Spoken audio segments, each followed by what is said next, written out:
দেখুন, কোনো চোরকে যদি আপনি প্রশ্ন করেন, চোর কি উত্তর দেবে? যে হ্যাঁ উনি চুরি করেছেন।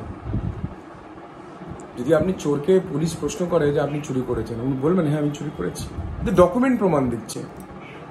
আমি তো ডকুমেন্ট ছাড়া কোনো কথা বলছি না। আমি তো যে কটা কথা বলেছি আজ অব্দি সরকারি ডকুমেন্ট আমি হাতে দেখিয়ে প্রমাণ দিয়েছি। যদি দম থাকে সেই ডকুমেন্টগুলো আপনি চ্যালেঞ্জ করুন। যদি দম থাকে ওই ডকুমেন্টগুলোকে আপনি চ্যালেঞ্জ করুন। আমি তো বলেছি। দেব কি আদেও এবারে ঘাটালে জিতবে কি মনে হচ্ছে? মানুষ বলবেন। দেখুন, মানুষ তো 10 বছর ধরে আপনি দেখেছেন যে যেখানে গেছি মানুষের একটাই কথা যে ওনাকে কখনো দেখা যায়নি। গতকাল সবজি বাজার করছিলাম, সেখানেও একজন ভদ্রলোক বলছে যে দেব তো এখানে জিতেছিল, তারপর তাকে দেখা যায়নি, আপনি থাকবেন তো? মানে মানুষের মধ্যে আতঙ্ক তৈরি হয়ে গেছে দেবকে নিয়ে। পুরো ঘাটাল লোকসভায় মানুষের মধ্যে আতঙ্ক সৃষ্টি হয়েছে যে যদি দেব 10 বছরে জিতে না আসতে পারে, না থাকে, তো হিরণ জিতে থাকবে। তো আমাকে বলতে হচ্ছে, দেখুন আমি তো বিধায়ক, আমি তো খড়গপুরেই থাকি। অনেকে বলছেন ও আচ্ছা আচ্ছা আচ্ছা আপনি খড়গপুরেই থাকেন না, হ্যাঁ তাহলে তো আপনি থাকবেন। তো এই যে মানুষের মধ্যে আতঙ্ক তৈরি করে দিয়েছে একজন সাংসদ, যে ভোটে আসে পরিযায়ী পাখির মতো, ভোট হয়ে গেলে চলে যায়। দুটি ইস্যু নিয়ে বারবার প্রশ্ন হচ্ছে, এক ঘাটাল মাস্টার প্ল্যান, দ্বিতীয় ঘাটালের যে কেন্দ্রীয় বিদ্যালয় সে বিদ্যালয় নেই এবং সে বিষয়ে কোনো কিছু কেন্দ্র সরকারের কাছে জমাও দেয়নি, এমনটাও আপনি অভিযোগ এনেছেন। এ বিষয়ে আবারও কি বলবেন? দেখুন, ঘাটাল মাস্টার প্রকল্প নিয়ে আমি বারবার বলেছি, উইথ ডকুমেন্ট বলেছি। এই ডকুমেন্টকে যদি চ্যালেঞ্জ করার ক্ষমতা থাকে মুখ্যমন্ত্রীকে বলুন চ্যালেঞ্জ করতে। সাংসদ তো অনেক দূরের কথা, পশ্চিমবঙ্গের মুখ্যমন্ত্রীকে চ্যালেঞ্জ করলাম যে রেল লাইনের যে ডকুমেন্ট দিয়েছি, যে বারবার রেলমন্ত্রী বলেছেন মুখ্যমন্ত্রীকে যে রেল করতে চান, মুখ্যমন্ত্রী কোনো রকম সহযোগিতা করেননি, লাস্ট 13 বছর ধরে রেল লাইন করতে দেননি। যদি মুখ্যমন্ত্রীর ক্ষমতা থাকে, দম থাকে, তো ডকুমেন্টটাকে চ্যালেঞ্জ করতে বলুন।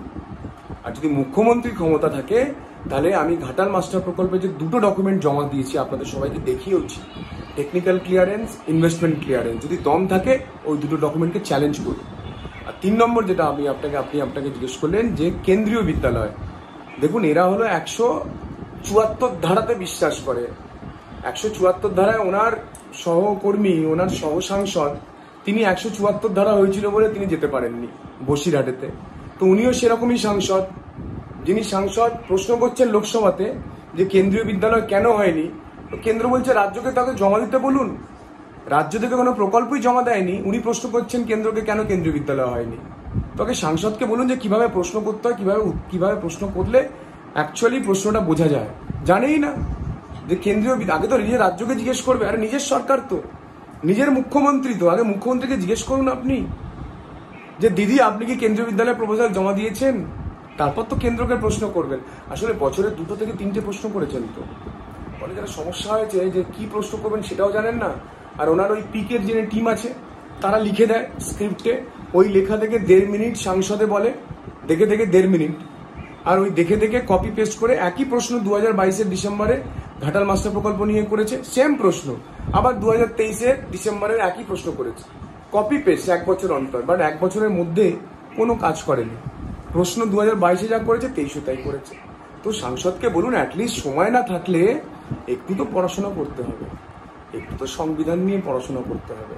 আর উনি নাকি গতকাল আমি শুনলাম ওনার প্রেস কনফারেন্সটা, আমি নাকি ব্যক্তিগত ওনাকে আক্রমণ করেছি। আমি আপনাকে আবার চ্যালেঞ্জ জানাচ্ছি, একটু কাইন্ডলি বলবেন আপনাকে কোনটা ব্যক্তিগত আক্রমণ করলাম? আপনাকে ব্যক্তিগতভাবে আমি কোন প্রশ্নটা করেছি? আপনাকে কোনটা ব্যক্তিগত আক্রমণ করেছি?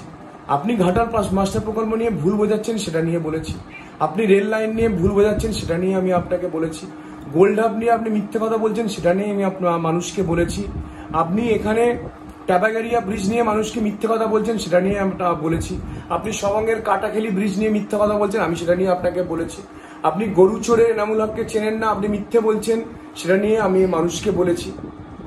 কোনটা আপনাকে ব্যক্তিগত আক্রমণ করলাম? যদি আপনি একটু কাইন্ডলি, একটু দয়া করে হাত জড়ো করছি, আপনি তো নিজেকে সেলিব্রিটি সাংসদ বলেন, তো আপনাকে জিজ্ঞেস করছি সেলিব্রিটি সাংসদ মাননীয় দীপক বাবু, যদি আপনি একটু বলেন যে ব্যক্তিগত আক্রমণটা কোনটা, কোনটা ব্যক্তিগত আক্রমণ, যদি আপনি একটু বুঝিয়ে দেন। পিংলাতে মার্ডার হলো কবে, আর এতদিন পরে আপনি বলছেন দুর্ঘটনা? আপনি পুলিশের করা পোস্টমর্টম রিপোর্টটাকে আপনি হ্যাঁ বলছেন, সাপোর্ট করছেন, লজ্জা করে না? পুলিশের পোস্টমর্টম রিপোর্টে কি লেখা আছে? যে ধান ক্ষেতের উপরে জলে ডুবে মারা গেছে। আপনি দেখেছেন পোস্টমর্টম রিপোর্টটা? আপনিও বিশ্বাস করেন যে ধান ক্ষেতের উপরে কেউ জলে ডুবে মারা যেতে পারে? সমস্ত সাংবাদিকদের সামনে ডেড বডি পড়েছিল, সমস্ত সাংবাদিক, তারা সমস্ত ভিডিও ফুটেজ নিয়েছে।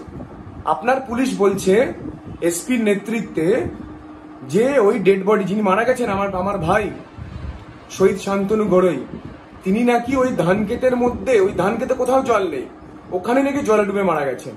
লজ্জা করে না আপনার বলতে? একটু তো লজ্জা থাকবে। একটা মৃত্যু নিয়ে আপনারা মিথ্যে কথা বলতে পারেন? আপনার এতটুকু সমবেদনা হয় না যে শান্তনু গড়ইয়ের মা, শান্তনু গড়ইয়ের বাবা, শান্তনু গড়ইয়ের ছেলে, শান্তনু গড়ইয়ের ভাই, তার দাদা, তাদের মুখের দিকে তাকিয়ে আপনার এতটুকু কষ্ট হয় না, এতটুকু সমবেদনা হয় না? আপনার কি বুকের মধ্যে সমস্ত ইমোশনটা চলে গেছে? রাজনীতির জন্য আপনি এই লেভেলে মিথ্যে কথা বলতে পারেন? এত নিচে নামতে পারেন যে একটা মৃত্যু নিয়ে আপনি এরকম মিথ্যে কথা বলতে পারেন?